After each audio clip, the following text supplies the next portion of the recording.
Have you ever found yourself in a place, and this is usually when you hit a loss limit, you've had some bad moves and it didn't go well, you hit your loss limit, and you're being a good trader. What you're doing is you're following your rules, you've hit your loss limit, and you go, okay, I'm done, I'm packing it in.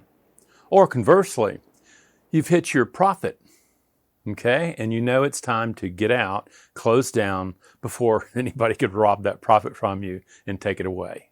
And so both of these, what you're doing is you're going in and you're saying, you know something, okay, now I'm going to be shutting down, so I'm protecting my capital, I'm protecting me, and I can trade another day. Everything's good, everything's fine.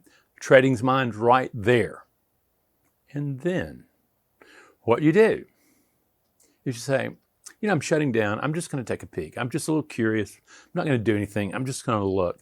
And then you go in, you take a peek, and before you know it, whatever you were doing, whatever that plan was that you actually were following, you were actually following your edge. You actually have the rules, they're set up, and all of a sudden by one peek, suddenly you're in a trade and it's, of course, not happening good for you. And before you know it, you've blown up everything that you've made, everything that allowed you to say, I'm following my rules, I've kept my losses low, I've got the whole thing, I'm doing well, I've conserved capital. Or that you've made the money and all of a sudden now you've given it back and more.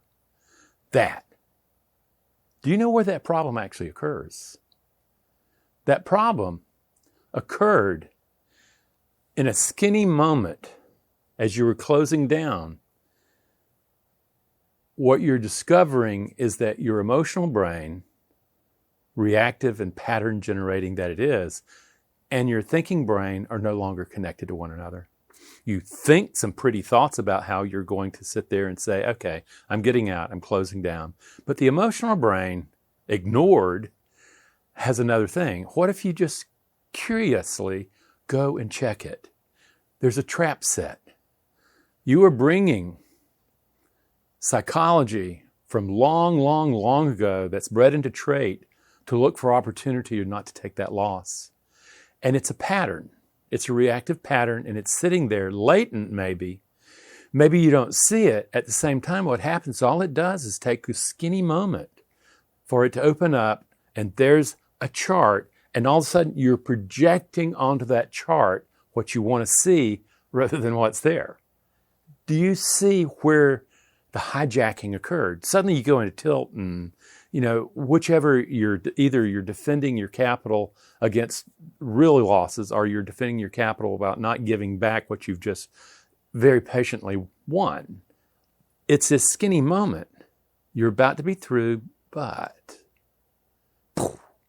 friends, that is the place where you're going to have to train yourself, because it's like, okay, I've got it, I've done it. I think I'm in this thinking brain mode, when in fact what happens is apparently you just got emotionally hijacked. And here's the deal. The reason that happened is you hold a belief that you're a rational human being that has emotions. When the truth is, when you look in the mirror, what you're looking at is a great ape. We share the same brain as our great ape cousins. And it's reactive, it's emotional. It's not thinking about the future, it's thinking about right now and taking advantage of that moment now. It doesn't know later. Okay? And ultimately, though, it's sitting there lurking, and it is doing 95% of your decisions. That's what advertising agency figured out, is that your rational mind's not making the decision about spending a bunch of money on a pickup truck. Your emotional brain and that need to be a man, that's what's happening. And all of a sudden it triggers just like that. You didn't see it because you weren't looking for it. And what I want to ask you right now is that, why aren't you looking for it? In my business, the one thing that I teach is a quote from Thomas Jefferson, the guy who had the great idea of the United States. What he said was, the price of freedom is eternal vigilance.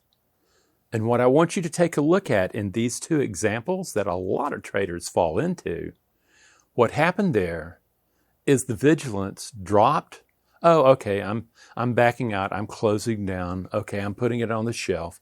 But the emotional brain never put it on the shelf. And what happened is the trader had never trained himself to decommission that part of the brain and to be working in partnership with it. Okay? There's your deal right there.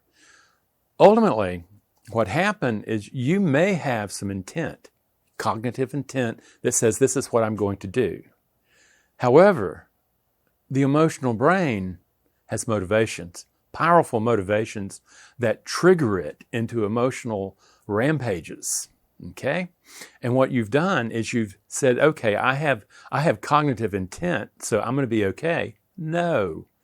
Your thinking brain is in all actuality a servant to your emotional brain. Your emotional brain makes a decision, then your thinking brain figures out alibis, figures out explanations that makes it have sense. That's what you've just done here. And it never got to the surface in the same way that in advertising today, what they're looking for is those motivations. They're looking for you to say, you know, something is you'll have micro expressions going over your face as you watch something.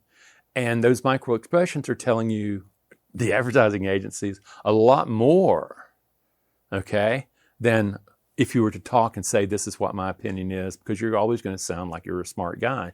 Whereas what they want is the emotional decision making, because what they know is 95% of the decisions you make are made by the emotional brain outside of thinking awareness. That's just what happened here. So how are you going to go solve that? Okay? It's got a bias it's acting from, and you had an intention that got blown out of the water. What I'm asking of you to recognize is this is about self-mastery. This is about learning that you have to get to know your emotional brain. Even though you would like it to shut up and stay at the end of the bench and just let you trade, it's not going to happen that way. All thinking is emotional state dependent. And what happens if you understand that, and if you understand how little power the thinking brain has over the emotional brain in decisions that produce action, you're going to say, you know something, I need to deliberately build a relationship with that emotional brain. I need to know that it can be just sitting there in the back seat of my car and I'm driving the trading machine, everything's fine, and it's just sitting there just peace as can be. Yet at the same time, in the flash of a moment, it triggers and the emotional avalanches happen and it takes over mind.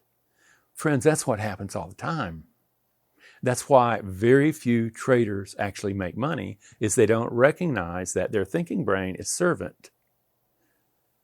Their emotional brain is the ruling committee. And until you learn to use that thinking brain to calm down that emotional brain, it gets cranked up and it starts making very rapid decisions that are automatic, okay? And at that time, the thinking brain's wiped out. Here, when you say, okay, I have the intent of closing down, you need to stop. You need to think, going, okay, how is my emotional brain doing? How is it doing? If you're training with me, you are actually learning how to talk to that emotional brain, and it's giving you feedback, and you're learning more and more about it, and you're recognizing, you know, I have a tendency to trigger to this, so I need to practice that tendency in real time. I'm practicing while I'm trading that if I hit this moment, this is when I know that it can trigger and go cuckoo. It's just like in American football. They continually practice at the 5-yard line. That's where the magic happens, okay? And so they practice for that. Situational football. They take all those situations, they train for them, so when real money's on the line, that they're ready for it. In the same way, you need to do that too. You need to be prepared for these situations that you know you have a problem. Lots of people have this problem right here. You know, they see the loss limit, they see the profit limit, and they buy into the idea, but then as they try to close down, that peep ends up wanting just to look one more time. It wants to do a lot more than that, friends. It is you who are going to have to learn to calm the emotional brain down by breathing, then by observation, recognizing What forces are at play in that brain right then that is beginning to motivate you to act? And then you're going to say, I need to pull up the A-team. I need to pull up my empowered mind.